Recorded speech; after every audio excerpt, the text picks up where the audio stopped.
how remarriage is adultery. Hi, my name is Ginger, and I'm sharing on a very if your first spouse is alive. I'm reading from the King James Version, starting in Romans 7 1 through 3. Know ye not, brethren, for I speak to them that know the law, that the law hath dominion over a man as long as he liveth. For the woman which hath an husband is bound by the law to her husband so long as he liveth. But if the husband be dead, she is loosed from the law of her husband. So then, if while her husband liveth, she be married to another man, she shall be called an adulteress. But if her husband be dead, she is free from that law, so that she is no adulteress, though she be married to another man.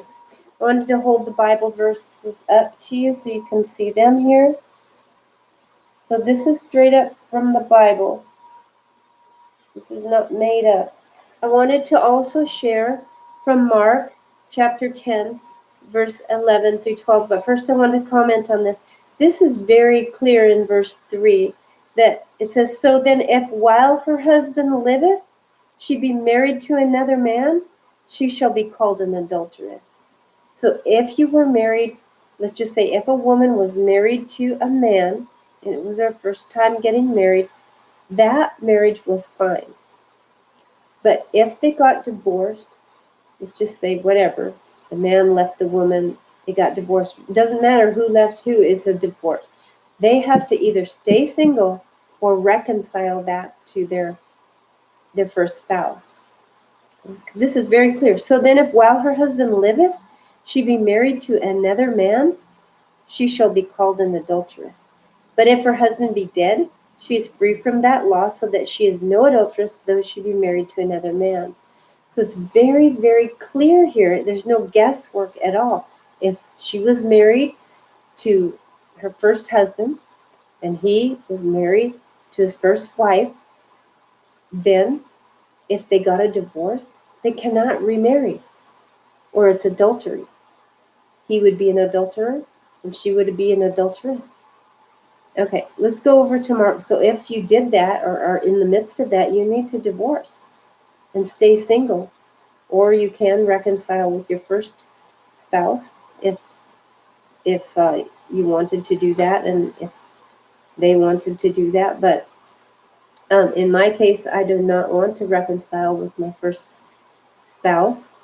I did remarry and I had to divorce in order to please the Lord, and I'm staying single, and it's very difficult to go through that because I had a really great man, a great remarriage. But God is the most important one. He should be number one to us.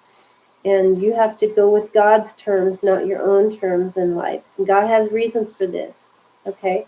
It's really a symbolic thing of how he loves us, and he wants us to stay with him. We are the bride of Christ.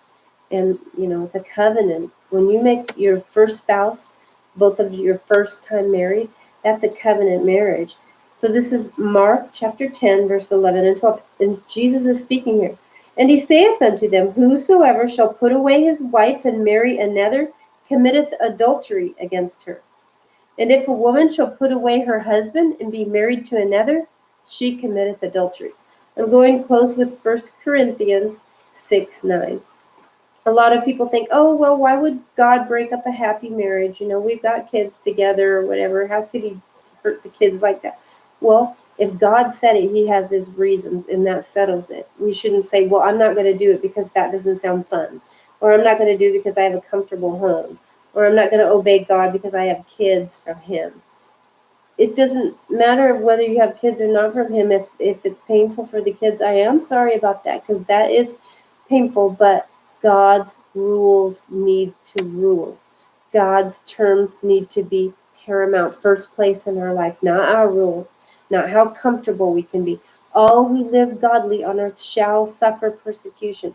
I'm going to read from 1 Corinthians 6:9 and close with that, and then I'll just encourage you to also read 1 Corinthians 7.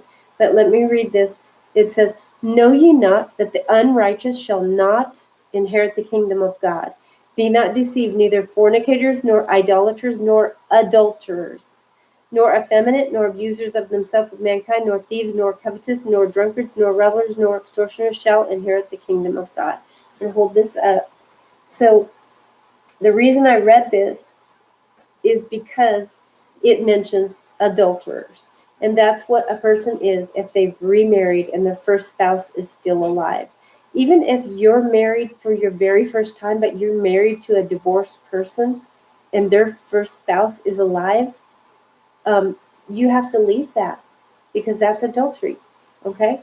So adulterers do not make it into the kingdom of heaven. Don't fool yourself. Don't be deceived. Thank you for listening and have a great night.